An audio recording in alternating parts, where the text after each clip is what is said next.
আসসালামু আলাইকুম। আমি doctor Sohel Reza, associate professor urology.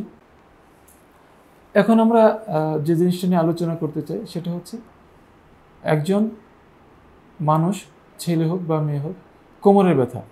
সাধারণত কোমরের ব্যথা বলতে আমরা বুঝি যে এটা হয়তো বাত ব্যথার কোনো সমস্যা, কিন্তু আপনি আপনারা জানলে অবাক হবেন যে কিডনির কিছু সমস্যার জন্য এই কোমরের ব্যথা হতে পারে।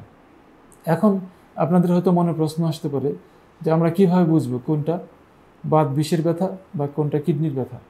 এখানে বোঝার একটা সহজ উপায় হচ্ছে যে কোনো ব্যথা, পিঠের দিকের কোনো ব্যথা যদি পায়ের দিকে যায় তাহলে সেটা ধরে নেওয়া হয় যে সেটা কোনো কিডনির ব্যথা নয়, সেটা সাধারণত বাত ব্যথা হওয়ার সম্ভাবনা বেশি।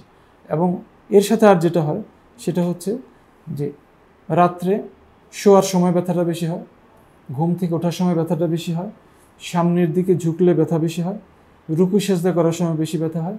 এইসব ব্যথাগুলো সাধারণত বিষের ব্যথা। অপরদিকে যদি কিডনির ব্যথা হয়, কিডনির ব্যথা হচ্ছে এটা অন্যরকম ব্যথা। এই ব্যথাটা হচ্ছে পেশাবের রাস্তা বরাবর, মানে কিডনি থেকে আপনার পেশাবের রাস্তা মানে যৌনাঙ্গের দিকে এই ব্যথাটা আসবে। এই ব্যথা সবসময় থাকবে না, বা সবসময় থাকলেও এমন মাত্রায় থাকবে যে সেটা কোমরের ব্যথা যেটা পায়ের দিকে যায় সেটা থেকে ভিন্নতর হবে। এক্ষেত্রে যেটা হয় যে বলা যেতে পারে যে কিডনির ব্যথা যদি পাথর বা অন্য কোনো কারণের জন্য হয় তাহলে ব্যথাটা হচ্ছে তীব্র মাত্রার ব্যথা, এবং এটা সাধারণত কিছু গ্যাপ দিয়ে হয়। কন্টিনিউয়াস ব্যথা হবে না, যে ঘন্টার পর ঘন্টা একটানা হবে সেরকম নয়। 2-1 মিনিট থাকার পর বন্ধ হয়ে যাবে এবং পরে আবার শুরু হবে। এবং যখন ব্যথা হবে তখন রুগী তীব্র ব্যথায় বিছনায় গড়াগড়ি খাবে।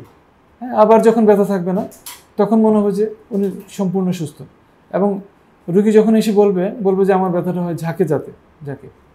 এইসব ক্ষেত্রে আমাদেরকে সাধারণত ইউরোলজিস্টের কাছে যাওয়া উচিত। আর যদি কোমরের ব্যথা হয়, যে ব্যথা পায়ের দিকে যায়, সামনের দিকে ঝুঁকলে ব্যথা হয়, অথবা নড়াচড়া করলে ব্যথা হয়, ভারী ওজন তুললে ব্যথা হয়, সেসব ক্ষেত্রে আপনাকে অর্থোপেডিক্স ডাক্তার অথবা ফিজিওথেরাপিস্টের কাছে গেলে আপনি সুফল পাবেন। সাধারণত কিডনির ব্যথা যদি হয় সেটা পাথরের জন্য হতে পারে, কোনো ইনফেকশনের জন্য হতে পারে, কোনো টিউমারের জন্য হতে পারে। সেটা সাধারণত খালি চোখে ডায়াগনোসিস করা বা নির্ধারণ করা সম্ভব নয়। সেক্ষেত্রে কিছু পরীক্ষা নিরীক্ষা করতে হয়। পরীক্ষার মাধ্যমে রোগ ধরা পড়লে আপনার সঠিক চিকিৎসা হলে আপনারা পুরোপুরি সুস্থ হয়ে যাওয়ার সম্ভাবনাই বেশি। ধন্যবাদ।